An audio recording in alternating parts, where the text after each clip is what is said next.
चरितामृत आदि लीला अध्याय 4 श्लोक संख्या 127 127 नंबर से शुरू होगा। आमी जैछे परस्पर विरुद्ध धर्माश्रमय राधा प्रेम तैच्छे सदा विरुद्ध धर्ममय।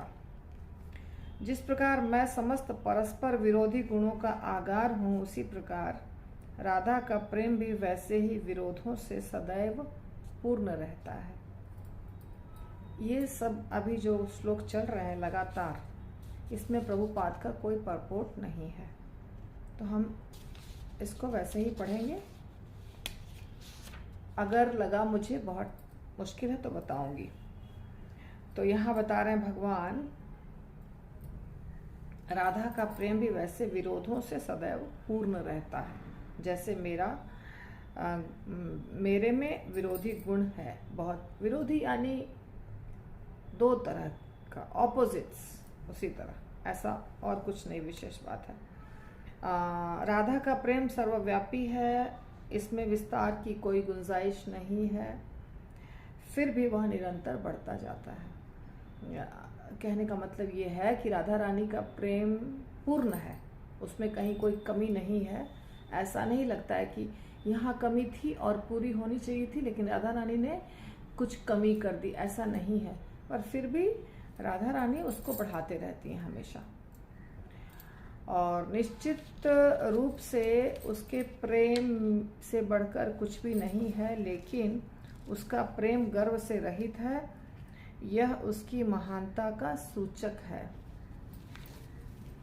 राधा रानी के अंदर गर्व नहीं है, ये भगवान स्वयं कह रहे हैं कि ये उसकी महानता का सूचक है।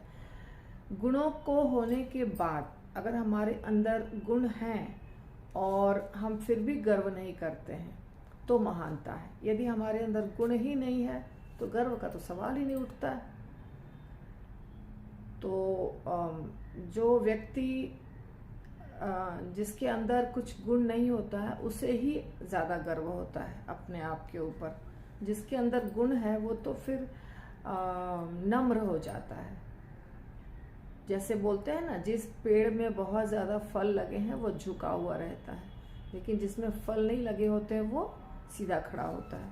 इसी प्रकार जिस भक्त के अंदर बहुत सारे अच्छे अच्छे गुण हैं, वो भक्त बहुत नम्र होता है, सहनशील होता है, उसके अंदर बहुत सारे गुण हैं। तो राधा रानी के अंदर तो बहुत सारे गुण हैं, इसलिए राधा रानी का स्वभाव ऐसा है कि उनके अंदर थोड़ा भी गर्व दिखता नहीं है। उसके प्रेम से बढ़कर कुछ भी नहीं है, किंतु उसका आचरण सदैव विकृत एवं कुटिल रहता है। तो वो तो राधा रानी का एक प्रेम करने का तरीका है, वैसा भगवान को भी अच्छा लगता है वो, इसलिए विकृत और कुटिल रहता है। सुर असुर के शत्रु कृष्ण के लिए राधा के प्रेम की जय हो। यद्यपि वह सर्वव्यापी है, किंतु वह प्रतिक्षण बढ़ना चाहता है। यद्यपि वह महत्वपूर्ण है, किंतु गर्व से विहीन है। यद्यपि वह शुद्ध है, किंतु सदैव द्वैत भाव से जकड़ा हुआ रहता है। ये श्री रूप गोस्वामी के द्वारा लिखित एक पुस्तक है, दान केली कौमुदी, उससे लिया गया है। ये जितनी चीज़ें बताया अभी रूप गोस्वामी ने, वो सब का वर्णन यहाँ पहले कर दिया है भगवान ने। भगवान ने किया है, भगवान की तरफ से श्री कृष्णदास कविराज गोस्वामी जो लिख रहे हैं, वो भगवान की तरफ से लिख रहे हैं कि भगवान ये कह रहे हैं, भगवान वो कह रहे हैं। तो ये जो श्लोक है, दान केली कौमुदी, दान केली कौमुदी में रूप गोस्वामी ने ये सब लिखा है कि सुर मुर, देखिए ये चश्मा जो है ना मेरा, आपको सच बात बता रही हूँ, ये चश्मा मैं पहनती हूँ वीडियो के लिए, जिससे मुझे पढ़ने में दिक्कत होती है। और जो चश्मा मेरा ओरिजिनल है वो पहनूंगी तो यहाँ पे रिफ्लेक्शन आता है, तो इसलिए पढ़ने में दिक्कत होती है। तो सुर नहीं, मुर असुर, मूर असुर के शत्रु कृष्ण के लिए राधा के प्रेम की जय हो। क्योंकि भगवान का एक नाम है ना मुरारी, क्योंकि उन्होंने मूर नाम के असुर का वध किया था। तो यहाँ पे भी भगवान को मुरारी मुरद्विषी कहा गया है। विभुरपि कलयन सदाभिवृद्धिं गुरुरपि गौरव चर्यया विहीनः मुहुरूपचित विक्रमापि शुद्धो जयति मुरद्विषी राधिकानुरागः। तो मूर नामक असुर के द्विषी यानी मूर नामक असुर के शत्रु मुरद्विषी और राधिका अनुराग, राधा से प्रेम करने वाले, ऐसे भगवान की जय हो। फिर यद्यपि वह सर्वव्यापी है किंतु वह प्रतिक्षण बढ़ना चाहता है। भगवान राधा रानी के प्रेम के बारे में कह रहे हैं कि राधा रानी का प्रेम हमेशा बढ़ना चाहता है, सब जगह है, सर्वव्यापी है, किंतु और बढ़ना चाहता है। यद्यपि वो महत्वपूर्ण है किंतु गर्व से विहीन है। राधा रानी के प्रेम में कोई गर्व नहीं है।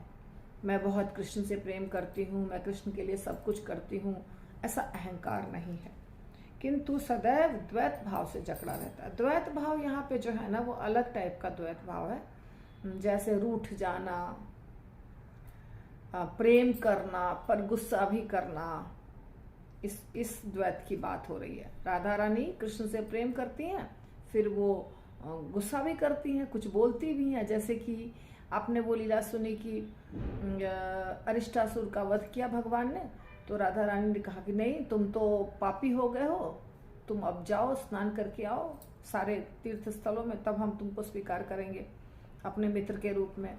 तो ये द्वैत हुआ, प्रेम और क्रोध दोनों चीज करना। तो श्री राधिका उसी प्रेम की परम आश्रय हैं और मैं उसका एकमात्र विषय हूँ, ये चैतन्य महाप्रभु कह रहे हैं। चैतन्य महाप्रभु को राधा रानी जो प्रेम करती हैं वो प्रेम का स्वाद चखना है, इसीलिए वो चैतन्य महाप्रभु बनकर आए हैं। कृष्ण को चखना था, कृष्ण को राधा रानी का प्रेम चखना था, तो वो चैतन्य महाप्रभु बनकर आए। तो अब राधा रानी प्रेम की आश्रय हैं। आश्रय यानी जहाँ पे प्रेम टिका रहता है। आश्रय जैसे कि ये किताब को मैंने टेबल पे रख दिया, तो टेबल क्या हो गया? किताब का आश्रय। तो राधा रानी का प्रेम आश्रय है, आश्रय तत्व है।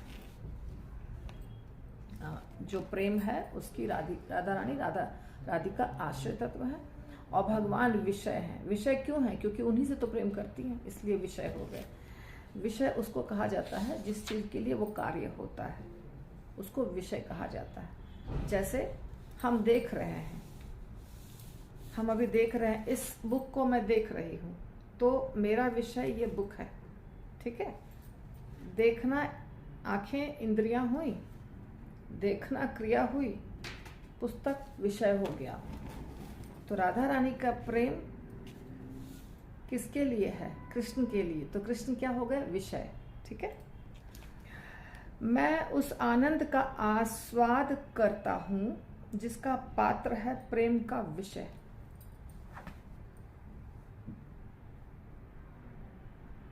भगवान उस आनंद का स्वाद चखते हैं। राधा रानी जो भी करती हैं, प्रेम करती हैं, गुस्सा करती हैं, मान करती हैं, उसका स्वाद भगवान चखते हैं, जिसका पात्र है प्रेम का विषय। किंतु उस प्रेम की आश्रय राधा का आनंद करोड़ गुना अधिक है, ठीक है। तो उस प्रेम की आश्रय राधा, अभी आप समझिए, राधा रानी कृष्ण को खुशी देने के लिए कृष्ण से प्रेम करती हैं। तो प्रेम में क्या होता है? कुछ रूठना, मनाना और सेवा। जो माधुर्य रस है, जो सबसे ऊंचा रस है सबसे माधुर्य रस, उसके नीचे वात्सल्य है, उसके नीचे सख्य है, उसके नीचे दास्य है और उसके नीचे शांत है। तो सबसे ऊंचा माधुर्य रस है। तो माधुर्य रस में ऐसा नहीं है कि नीचे वाले रसों का भाव नहीं है। तो सेवा भाव जो हमारे अंदर है, जैसे हम दास्य रस में हैं, तो हमारे अंदर जो सेवा भाव है वो सेवा भाव माधुर्य रस में है, उससे बहुत ज़्यादा, हमारे में जितना है उससे बहुत ज़्यादा। तो कृष्ण के खुशी के लिए राधा रानी कुछ भी कर सकती है। तो कृष्ण की खुशी के लिए जो सेवा करती हैं राधा रानी, उससे कृष्ण को आनंद मिलता है। सही है, समझ में आ गया? राधा रानी के सेवा से कृष्ण को आनंद मिलता है। सेवा में कृष्ण के साथ बातें करना भी होता है। उनके लिए जो राधा रानी कुकिंग करती हैं यशोदा माता के घर जाकर, वो भी सेवा है। या कृष्ण को के साथ यदि झूला पे झूलती हैं, वो भी सेवा है। कृष्ण के साथ नृत्य करती हैं, वो भी सेवा है। कृष्ण के साथ कुछ गाती हैं, वो भी सेवा है। और कुछ खेलते हैं, जैसे हम बच्चे खेलते हैं आजकल, वैसे राधा रानी सखियाँ कुछ खेलती भी हैं। तरह तरह के गेम्स होते थे तो वो खेलती हैं, वो भी सेवा है। रूठती हैं कृष्ण के लिए, कृष्ण को आनंद देने के लिए रूठना मनाना, तो सब सेवा है। तो अब जब वो सेवा होती है, राधा रानी जब कृष्ण के लिए कोई सेवा करती हैं तो कृष्ण को खुशी मिलती है। जैसे हमारे लिए कोई सेवा करता है तो हमें खुशी मिलती है, वैसे राधा रानी जब कृष्ण के लिए सेवा करती हैं तो कृष्ण को खुशी मिलती है। इसलिए भगवान कह रहे हैं कि प्रेम का विषय, जिसका पात्र है प्रेम का विषय, यानी कि कृष्ण स्वयं है जिनको आनंद मिल रहा है। मैं उस आनंद का आस्वादन करता हूं, जिसका पात्र है प्रेम का विषय। लेकिन उस प्रेम की आश्रय राधा, कृष्ण तो विषय हो गए। थोड़ा सा बहुत मुश्किल नहीं है समझना, पर फिर भी ठीक है, जितना समझ में आ गया। मैं सिंपल भाषा में भी समझा रही हूँ। कृष्ण तो विषय हैं, कृष्ण के लिए तो राधा रानी सब कुछ कर रही हैं। जब हम कृष्ण के लिए कुछ कर रहे हैं तो हमको तो जिसके लिए करते हैं उसको आनंद मिलता है। जैसे हम अपने बच्चे के लिए, अब ये इस उदाहरण से आपको समझ में आ जाएगा। जैसे हम अपने बच्चे के लिए कुछ बनाते हैं, हलवा बनाते हैं, मेरा बेटा बोलता है मुझे हलवा चाहिए, हम बेटे को हलवा बना के देते हैं। या हमें पता है हलवा अच्छा लगता है मेरे बेटे को तो मैं बना के देती हूँ। तो बेटे को तो अच्छा लगेगा ही, क्योंकि आपने उसके लिए बनाया। तो बेटा जो है वो है विषय, जिसके खुशी के लिए आपने हलवा बनाया। आप क्या है? आश्रय। तो अब बेटे को तो आनंद लगेगा ही, क्योंकि उसके पसंद की चीज उसको मिल गई। लेकिन माता को उससे भी ज्यादा आनंद लग रहा है जब बेटा खाता है। जब बेटा खाता है और बेटा का पेट भरता है तो माँ बिना कुछ खाए खुश हो जाती है। मेरा कार्य सफल हो गया, मैंने जो सेवा की वो सफल हो गया, बेटा खुश हो गया, बस चाहे एक चम्मच में चखूं या नहीं चखूं, लेकिन अब मेरा दिल तृप्त हो गया। इसी प्रकार राधा रानी जब कृष्ण के लिए कुछ करती हैं और कृष्ण कह रहे हैं स्वयं कि मुझे तो आनंद होता ही है, लेकिन राधा को आनंद मेरे से करोड़ों गुना ज्यादा होता है, करोड़ गुना ज्यादा होता है। तो जैसे हमें आनंद होता है अपने बच्चे को कुछ खिला पिला के या पति को, तो उसी प्रकार आप समझ जाइए कि राधा रानी को क्यों नहीं आनंद होगा कृष्ण को खुश देख करके। तो भगवान ये एक्सप्लेन कर रहे हैं कि भगवान क्यों आए हैं। तो मेरा मन आश्रय द्वारा अनुभव किए जाने वाले आनंद का आस्वादन करने के लिए दौड़ रहा है। तो कृष्ण जो आए यहाँ चैतन्य महाप्रभु बन करके, वो इसीलिए आए कि जो आश्रय तत्व राधा रानी है उनको कैसा आनंद अनुभव होता है। राधा रानी को तो आनंद अनुभव होता है, पर उसका स्वाद कैसा होता है। मुझे जो आनंद अनुभव होता है और उनको जो आनंद होता है वो मुझे वाला तो मुझे पता है, लेकिन राधा रानी को क्या आनंद होता है वो तब मुझे पता चलेगा ना, जब मैं राधा रानी के स्थान पर रहूंगा। ऐसे तो आनंद तो ऐसी चीज नहीं है कि बिना चखे पता चल जाएगा। तो ये चीज चखने के लिए कृष्ण चैतन्य महाप्रभु बनकर आए। कहते हैं, किंतु मैं सारे यत्नों के बावजूद भी उसका आस्वादन नहीं कर सकता। मैं उसका आस्वादन कैसे करूं, ये कृष्ण सोच रहे हैं। जब कृष्ण गोलोक धाम गए यहाँ से और सोचने लगे कि राधा रानी को क्यों आनंद होता है, कैसे आनंद होता है, कितना आनंद होता है, उस आनंद का स्वाद कैसा होता है, ये मुझे कैसे पता चलेगा। मुझे बहुत मन है कि पता चले, पर मैं चखूं कैसे उस स्वाद को। यदि कभी मैं उस प्रेम का आश्रय बन पाऊं तभी मैं आस्वादन कर सकता हूं। तो कृष्ण को समझ में आया कि जब मैं आश्रय बनूंगा तब मुझे स्वाद पता चलेगा। तो इसीलिए आश्रय बन करके, चैतन्य महाप्रभु बन करके कृष्ण आ जाते हैं। तो इस प्रकार सोचते हुए भगवान कृष्ण उस प्रेम का आस्वादन करने के लिए उत्सुक थे। उस प्रेम की उत्कट इच्छा से उनके हृदय में अत्यधिक अग्नि धधकने लगी। यह थी पहली इच्छा। अब दूसरी इच्छा के बारे में सुने। अपना सौंदर्य देखकर भगवान कृष्ण विचार करने लगे। तो ये कृष्ण जो विचार कर रहे हैं यहाँ से गोलोक धाम जाने के बाद, और तब डिसाइड करते हैं, कृष्ण निर्णय लेते हैं कि मुझे जाना है धरती पर, राधा रानी बनकर जाना है, राधा रानी का स्वाद चखना है, राधा के भाव में जाना है। इसलिए जाना है क्योंकि जब तक मैं राधा के भाव में नहीं जाऊंगा मुझे ये समझ में नहीं आएगा कि राधा को कैसा आनंद होता है मेरे से प्रेम करके या मेरी सेवा करके। इसलिए चैतन्य महाप्रभु बनकर आते हैं भगवान। तो चैतन्य महाप्रभु यानी कि कृष्ण राधा के भाव में।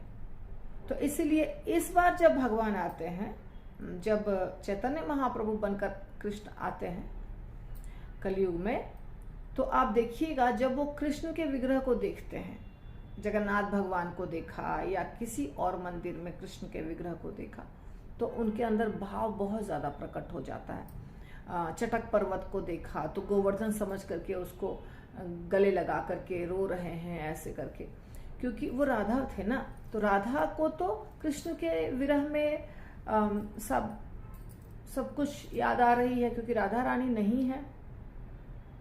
राधा रानी नहीं है मतलब राधा रानी का भाव है और कृष्ण है, तो राधा रानी को प्रेम कृष्ण से होगा।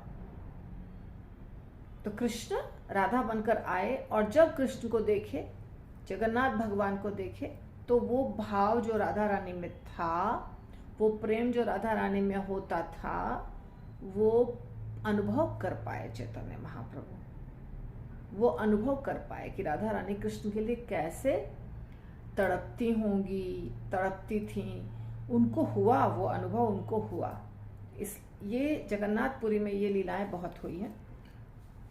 तो ये थी कृष्ण की पहली इच्छा, जिसके चलते उन्होंने चैतन्य महाप्रभु का रूप लिया। ठीक है, अब आगे क्या है दूसरी इच्छा, उसके बारे में हम देखेंगे। अपना सौंदर्य देखकर कृष्ण विचार करने लग गए। मेरी माधुरी अद्भुत अनंत एवं पूर्ण है।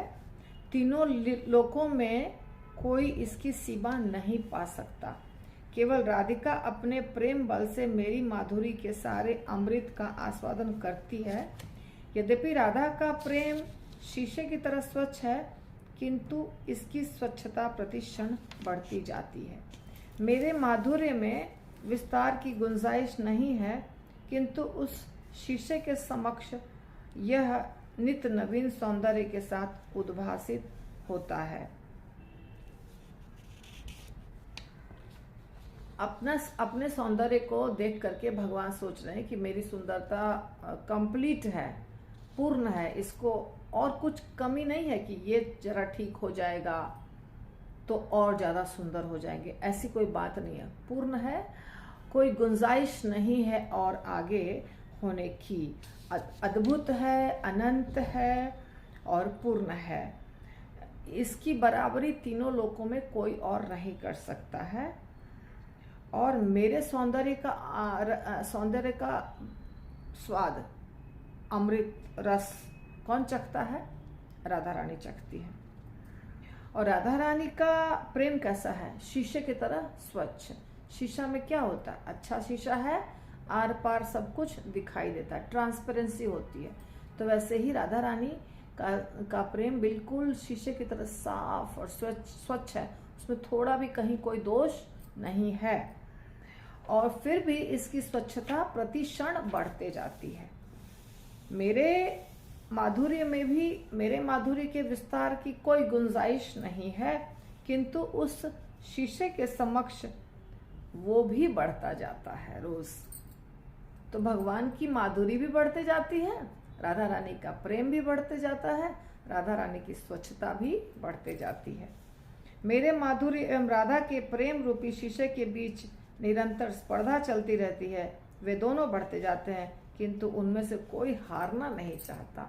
ये है गोलोक धाम की लीला। गोलोक धाम में हर चीज बढ़ती जाती है, प्रेम बढ़ता जाता है, सेवा बढ़ती जाती है, आनंद बढ़ता जाता है, और कहीं रुकने की कोई गुंजाइश नहीं है, स्टैग्नेंसी नहीं है। ओ बोर हो गए, वही चीज करके हम बोर हो गए, कुछ नया करना है, समझ में नहीं आ रहा है क्या नया करें। बर्थडे है, मैरिज एनिवर्सरी है, न्यू ईयर है, क्या नया करें जिससे आनंद आए। ये जो हम सोचते हैं ये आध्यात्मिक जगत में नहीं होता है, खास करके गोलोक धाम में बिल्कुल नहीं होता है, क्योंकि वहां दिन दूनी रात चौगुनी प्रेम बढ़ता जाता है। हालांकि ऐसा नहीं कि पहले के प्रेम में कुछ कमी रह गई थी इसलिए बढ़ रहा है, पर ऐसे ऐसे नए नए डायमेंशंस उसमें अपने आप क्रिएट होते जाते हैं, बढ़ता ही जाता है। कोई हारना नहीं चाहता। तो भगवान की सुंदरता और माधुरी और राधा रानी का प्रेम दोनों बढ़ रहा है। दोनों में से कोई हारना नहीं चाहता, कोई कम होना नहीं चाहता। दोनों इसलिए बढ़ रहे हैं कि दोनों के बीच में कंपटीशन हो रहा है। ये कंपटीशन गलत नहीं है, ये कंपटीशन बहुत अच्छा है। तो मेरा माधुर्य दिन प्रतिदिन नवीन होता रहता है, भक्तगण अपने अपने प्रेम के अनुसार उसका आस्वादन करते हैं। ये बहुत सुंदर बात है, भक्तगण अपने अपने प्रेम के अनुसार आस्वादन करते हैं। क्योंकि भक्त जो हैं, जैसे मैं एक व्यक्ति हूं, आप एक व्यक्ति हैं, ऐसे करोड़ों हैं, अनगिनत हैं, करोड़ों क्यों, अनगिनत हैं। तो एक आदमी का दूसरे आदमी के साथ, जानवर भी हैं, जानवर भी कृष्ण से प्रेम करते हैं, पर मनुष्य को भी अगर आप ले लें, एक देश के, एक परिवार के मनुष्य को भी ले लें, तो ये फिंगरप्रिंट जो है ना, एक का दूसरे से नहीं मिलता है। पूरे दुनिया में देखिए क्या जादू बनाया है भगवान ने। ये कितनी छोटी जगह है, इसमें कितनी जगह है, कितना है बताइए, 1 इंच भी चौड़ाई नहीं है। ये तो चलिए आप मान भी सकते हैं, पर ये तो 1 इंच भी नहीं है। इसमें क्या डिजाइन बना है जो एक व्यक्ति का फिंगरप्रिंट या ये कुछ भी, इतना छोटी उंगली भी ले लीजिए, एक व्यक्ति का फिंगरप्रिंट दूसरे दुनिया के किसी व्यक्ति से नहीं मिलता है, किसी व्यक्ति से नहीं मिलता है। चेहरा थोड़ा बहुत मिल भी जाता है, पर फिंगरप्रिंट बिल्कुल नहीं मिलता है। कैसी संरचना भगवान ने बनाई है, कितने आश्चर्य की बात है। इंसान कभी नहीं बना सकता है, करोड़ों करोड़ों अरबों खरबों मनुष्य, पर एक मनुष्य का दूसरे मनुष्य से ना डीएनए मिलता है, ना फिंगरप्रिंट मिलता है। उसी प्रकार स्वभाव भी नहीं मिलता है, उसी प्रकार सोच भी नहीं मिलती है, उसी प्रकार कार्य भी नहीं मिलते हैं। तो जितने मनुष्य उतने प्रकार का उनका प्रेम जो वो कृष्ण से करते हैं या किसी और से करते हैं। यहाँ कृष्ण की बात हो रही है। तो कृष्ण से एक भक्त जो प्रेम करता है, जैसे मैं अगर कृष्ण से प्रेम करती हूँ तो मेरे प्रेम का भाव अलग रहेगा, मेरी सेवा का भाव अलग रहेगा, और आपके प्रेम का और सेवा का भाव अलग रहेगा। तो कृष्ण को कितना वैरायटी मिलता है, आप सोचिए। कृष्ण को सेवा और प्रेम की बहुत वैरायटी मिलती है, क्योंकि हर व्यक्ति अपने अपने एंगल से कृष्ण से प्रेम करता है और इसीलिए उसमें बढ़ोतरी होते जाती है, क्योंकि कृष्ण को आनंद भी आता है। कई बार कृष्ण सोचते हैं, मुस्कुराते हैं बैठ करके कि अरे ये भक्त कैसे कर रहा है मेरे लिए, क्यों कर रहा है, कैसे कर रहा है। ऐसा कृष्ण को नई नई चीजें हमेशा मिलती हैं देखने के लिए, क्योंकि भक्त अलग अलग प्रकार के हैं, तो अलग अलग प्रकार से वो करते हैं, कुछ ना कुछ हरकत करते रहते हैं भगवान की खुशी के लिए। आप शास्त्रों में बहुत कुछ पढ़े और सुने हैं, तो इसलिए कहते हैं भगवान भावग्राही होते हैं, भाव महत्वपूर्ण है। सत्यभामा कम प्रेम नहीं करती थी कृष्ण से, ऐसा नहीं कि सत्यभामा का प्रेम कम था और रुक्मिणी का ज्यादा था, लेकिन सत्यभामा का स्वभाव अलग था और रुक्मिणी का स्वभाव अलग था।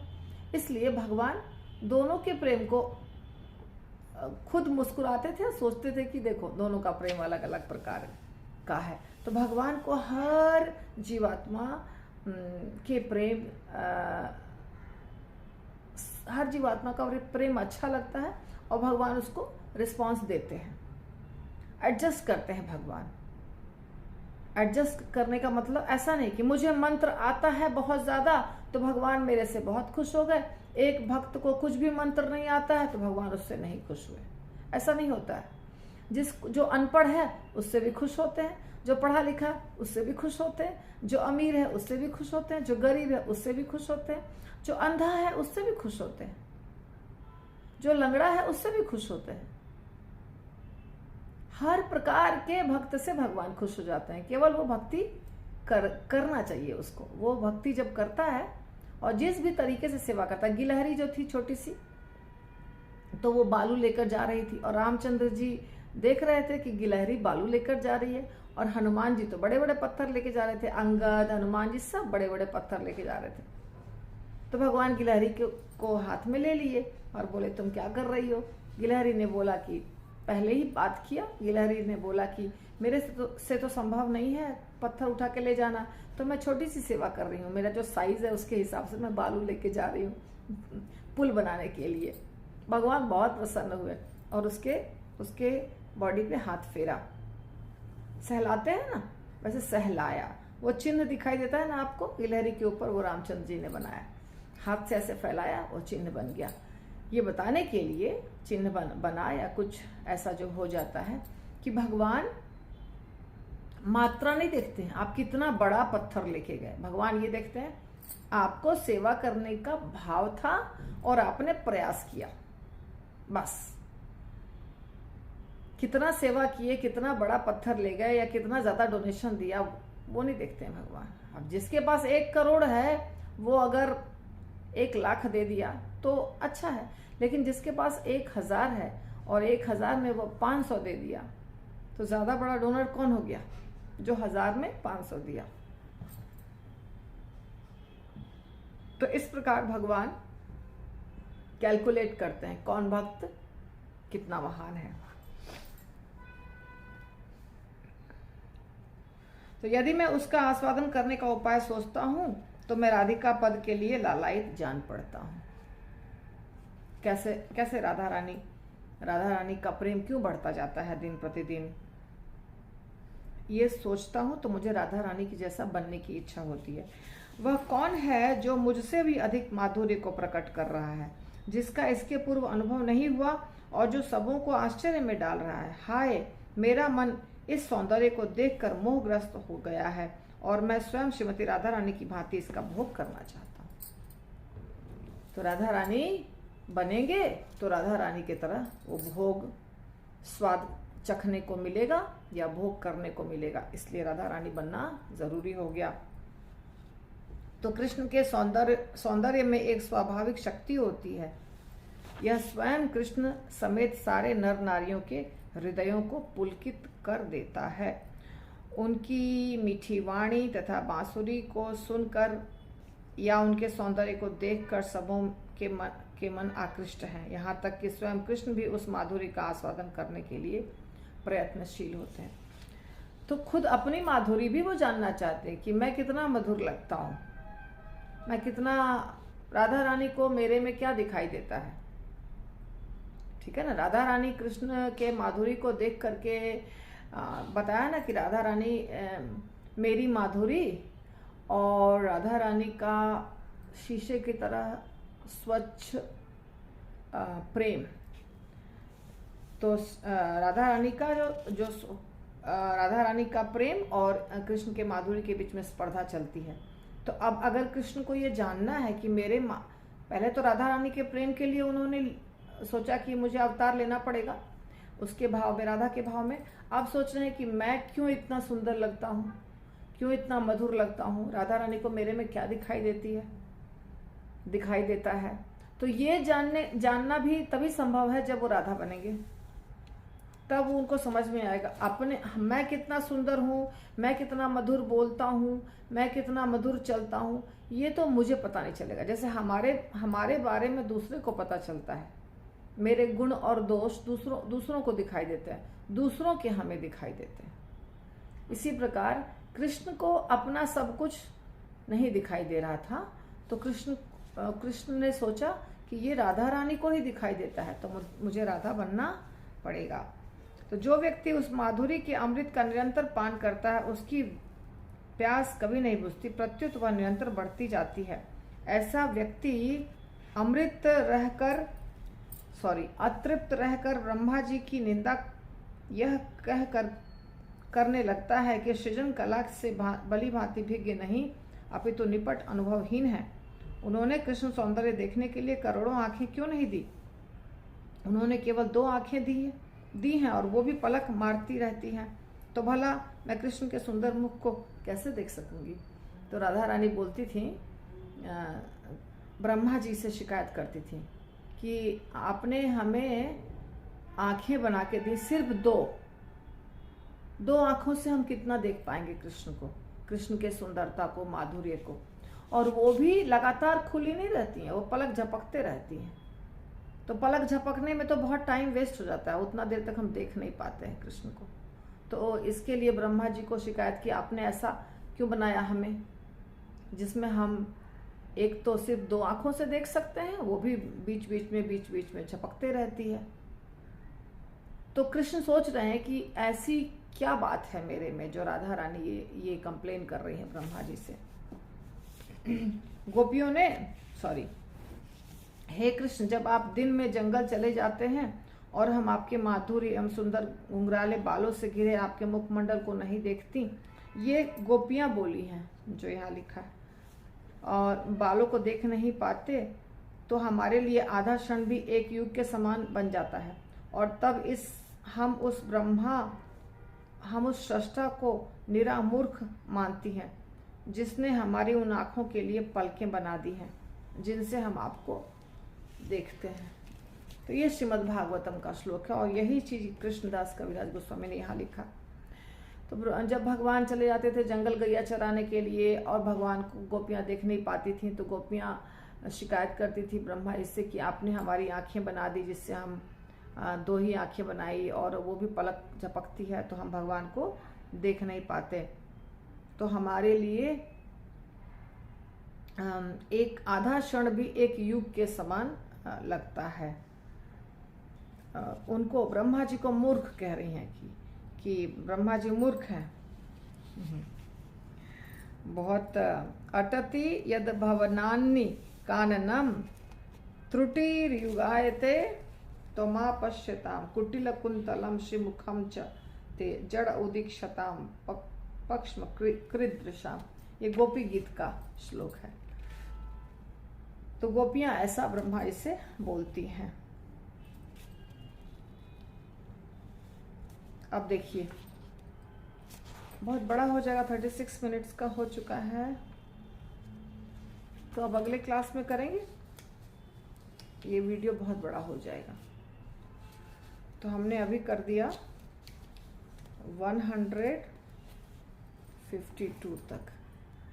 श्रील प्रभुपाद की जय। पिताई गौर प्रेमानंदे। हरि हरि बोल।